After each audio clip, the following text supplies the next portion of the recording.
तो किसान भाइयों, आप देख सकते हैं ये जो हमारे हाथ में है, ये है सफ़ेद मूसली का दाने वाला बीज। सफ़ेद मूसली का दाने वाले बीज से खेती करने में बहुत ही आसानी और कम बजट लगता है, मतलब खर्चा बहुत कम आता है आपका। इसमें अभी सफ़ेद मूसली का जो रेट है अभी करीबन 1 लाख से लेकर के सवा लाख रुपए प्रति क्विंटल के हिसाब से जो है ड्राई मटेरियल का रेट जो है मंडी में चल रहा है। और उसकी अगर खेती करना है तो आप बीज से करें तो अति उत्तम रहता है, मतलब कम खर्चा लगता है आपका।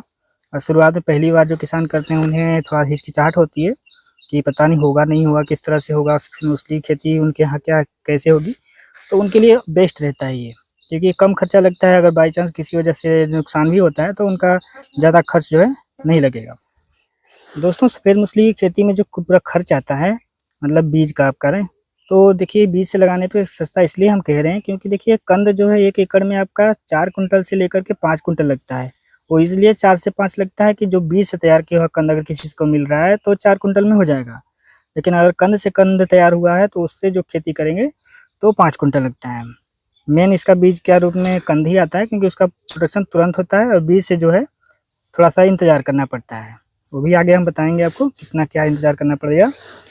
सफ़ेद मूसली का अगर कंद लगाते हैं तो 1 एकड़ में करीबन आपका 1 से सवा लाख रुपए इस टाइम जो है खर्च आ जाता है सिर्फ़ बीज का, मतलब कंद का। और वही अगर 1 एकड़ में आप अगर बीज लगाते हैं, ये दाने वाला बीज लगाते हैं, तो इसका खर्च करीबन 20 से 25 हज़ार आएगा। इससे ज़्यादा नहीं आएगा 1 एकड़ का कंद तैयार करने के लिए। क्योंकि पहले साल जब इसको आप लगाएँगे जून महीने में, तो ये 5 महीने में जो है रेडी तो हो जाएगी। लेकिन क्या है कि जो कंद अगले साल लगाना होता है उसको करीबन फरवरी तक उसे खेत में ही छोड़ना पड़ता है। तो दोस्तों, आप लोगों को खर्च हम शॉर्ट में बता देते हैं कितना आता है बीज का। कंद से अगर आप खेती करते हैं 1 एकड़ में तो उसका खर्च करीबन 1 से सवा लाख रुपए आ जाएगा। अगर वही अगर बीज से करते हैं तो करीबन 20 से 25 हज़ार रुपये आपका आएगा 1 एकड़ के लिए। मतलब पहले साल 1 एकड़ नहीं लगेगा, बीज से अगर कर रहे हैं तो पहले साल आपका कम ही लगेगा। ये मतलब 1 एकड़ के लिए कंद तैयार हो जाएगा अगले साल के लिए। इससे वही कंद लगाते हैं तो भाई 1 एकड़ से तुरंत का पैदावार निकलेगा, 20 से 22 कुंटल जो निकल जाए, वो किसान के ऊपर है अपना। तो ये आपका पैदावार हो गया। और टाइमिंग क्या लगता है आपका? टाइमिंग में क्या है कि जो कंद लगता है वो 5 महीने में रेडी हो जाता है, और जो बीज से लगता है वो भी 5 ही महीने में रेडी हो जाता है। लेकिन क्या है कि अब पहले साल छोटा कंद बनने की वजह से इसे छिलाई नहीं कर सकते आप। इसे आप अगले साल के लिए छोड़ देंगे, मतलब फरवरी तक ये ज़मीन में रहेगा। उसके बाद निकाल कर आप स्टोर करेंगे और वापस जून में वापस लगा देंगे। और दोबारा जब ये लगाएँगे तब जो है इसकी पैदावार अगले साल बढ़िया निकलेगी। ये है इसका फ़ायदा। और दोस्तों, इसके लगाने का जो सही समय है ये जून महीना होता है। मतलब करीबन 10 जून से लेकर के लास्ट जून तक जो है एक खेत में लग जाना चाहिए, तो इसका पैदावार अच्छा आता है। जुलाई में भी होती है लेकिन उस टाइम क्या है टाइम से निराई-गुड़ाई नहीं हो पाती, जिसकी वजह से इसकी पैदावार बहुत ज़्यादा कम हो जाती है। इसलिए परफेक्ट टाइम जून में ही लगाएँ तो ज़्यादा बेहतर रहता है। और इसकी पैदावार की बात करें तो 1 किलो बीज जो है कंद होता है करीबन सवा कुंटल से लेकर के 2 कुंटल के बीच में आता है। 1 किलो बीज से इसकी पैदावार आती है। तो उस हिसाब से अपना किसान जितना एरिया लगाना हो उतना बीज अपना खरीद ले तो बढ़िया रहेगा। मतलब कम बजट में जो है आपका ज़्यादा एरिया हो जाएगा और पहले साल में आपका अनुभव भी अच्छा हो जाएगा, किस तरह से क्या क्या करना है, क्या परेशानी आ रही है, क्या रोग आता है। रोग भी इसमें बहुत सारे आते हैं, वो हम आपको रोग भी इसमें बहुत सारे आते हैं, वो हम आपको अगले वीडियो में बताएंगे क्या क्या रोग आता है, किस तरह से आता है। फिलहाल अभी हम इसे खेत में लगाने जा रहे हैं और आपको ट्रायल के रूप में दिखाते हैं। बाकी तो हमारा लग चुका है, बस आपके वीडियो में थोड़ा दिखाने के लिए हम थोड़ा खेत में लगाने जा रहे हैं। बेड भी हमने बना रखा है तो आपको हम दिखाते हैं। तो चलते हैं जल्दी से खेत पर और आपको दिखाते हैं।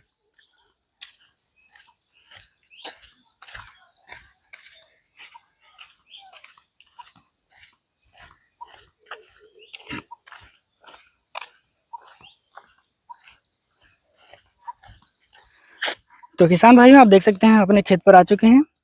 ये हमारे सफ़ेद मूसली का पूरा प्लाट है जिसमें हमने लगभग सारे लग चुके हैं। इसमें देख सकते हैं सारे बेड्स जो है लग चुके हैं। स्प्रिंकलर भी हमने लगाया हुआ है, पूरी सिंचाई कर रखी है इसमें, मतलब सिंचाई हो चुकी है एक बार। अभी आपको हम बीज से लगाने का तरीका दिखाते हैं। तो लास्ट में हमने कुछ एरिया छोड़ रखा है दिखाने के लिए ही, कि आप किसान भाइयों को भी मालूम चले किस तरह से लगाते हैं। तो आप देख सकते हैं किसान भाइयों, इस तरह से हमने बेड बनाए हुए हैं। देख सकते हैं पूरा बेड बना हुआ है और बेड पर हमने पहले से ही नालियाँ खींच रखी हैं, 2 लाइनें, क्योंकि हमारा बेड जो है 1 से सवा फीट का है। तो इस पे हमने 2 लाइनें पहले से ही खींच रखी है। आपको दिखाने के लिए वीडियो में, नहीं तो अब तक ये सारा लग चुका होता। तो किसान भाइयों, सबसे पहले सफ़ेद मूंगफली के दाने वाले बीज को आपको इस तरह से पहले बेड बना लेने हैं। 1 फीट के बनाएंगे तो 2 लाइन लगेगी, मतलब 2 लाइनें लगी 1 फीट के चौड़े बेड पर पे। तो 1 फीट चौड़ा बेड हमने हमारा है, 2 लाइन इस पर हमने खींच रखी है पहले से। इसमें ज़्यादा मेहनत नहीं करना है। अगर आपके पास गोबर की खाद, कंपोस्ट की खाद कोई हो तो आप इस नालियों में भी गिरा सकते हैं। अगर ज़्यादा है तो पूरे खेत में पहले से मिलाकर आप जो है जिसकी जुताई कर सकते हैं उसी खेत में ही। अगर कम है तो इस नालियों में गिराने के बाद ही उसका बीज जो है छिड़काव कर सकते हैं आप। तो पहले हमारा बीज देख सकते हैं आप। ये जो बीज है, इस बीज को अगर आप हाथ से गिराते हैं, मतलब हाथ से ही गिराया जाता है इसको, तो आप देख सकते हैं इस तरह से, मतलब इसको गिराते हुए चले जाना है ऐसे। इस तरह से गिराते जाना है कि मतलब एक बीज से जो है दूसरे बीज की दूरी ज़्यादा ना हो। अब हम दूसरे लाइन में गिरा रहे हैं, इस तरह से गिराते हुए चले जाना है।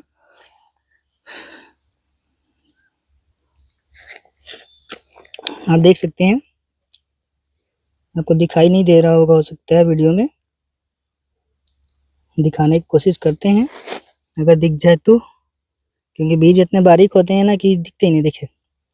देख सकते हैं आप, ये जो बीज है छोटे छोटे बीज हैं सब। इस तरह से जो है बीज पड़ता है ऐसे, एक यहाँ पे, एक यहाँ पे, एक यहाँ पे, एक यहाँ पे, ऐसे ही इस तरह से बीज जो है आपके नालियों में पड़ना चाहिए। और इस तरह से पूरे खेत में आपको गिरा देना है। उसके बाद ज़्यादा कुछ नहीं करना है आपको, सीधे बस हल्के हाथों से जो है इसको बस हल्का ऐसे ढक देना है, हल्के हाथों से, मतलब ज़्यादा गहराई में न जाए। बीज को ध्यान रखना है कि जो हम मिट्टी चढ़ा रहे हैं वो ज़्यादा गहराई ना हो।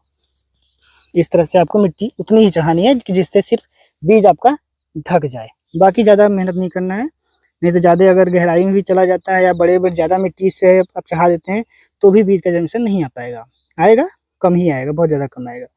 इसलिए इस बात का ध्यान रखना है।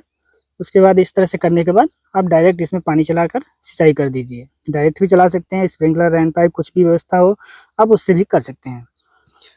सबसे आसान तरीका यही है कि आपके स्प्रिंकलर हो तो 1 नंबर का होता है, उसमें जर्मिनेशन जो है बहुत अच्छा आता है स्प्रिंकलर से। तो अगर इसकी व्यवस्था हो तो ठीक है, नहीं है तो रेन पाइप भी बहुत कम बजट में आ जाती है आपके। 1 एकड़ का अगर रेन पाइप आप लेना चाहते हैं तो करीबन 12 से 13,000 14,000 रुपये में आपका आ जाएगा, वो सबसे बेहतर होता है। तो उससे आप अगर करना चाहते हैं तो आप आराम से कर सकते हैं। तो किसान भाई आज के लिए इतना ही। अगर जिस तरह से जर्मिनेशन अब अगली बार आएगा वो भी, उसकी वीडियो हम आपको चढ़ा कर दिखाएंगे अपने चैनल पर। तो तब तक के लिए हमारे चैनल को सब्सक्राइब कर दीजिए ताकि जो भी हम वीडियो डालें आपके पास जल्दी से जल्दी पहुंच जाए। तो आज के लिए इतना ही। अब लगा लेते हैं जो भी बचा हुआ खेत हमारा, देख सकते हैं पूरा लाइन हमने खींच रखी है, तो इसको जल्दी से हम लगा लेते हैं फिर आपको दिखाते हैं।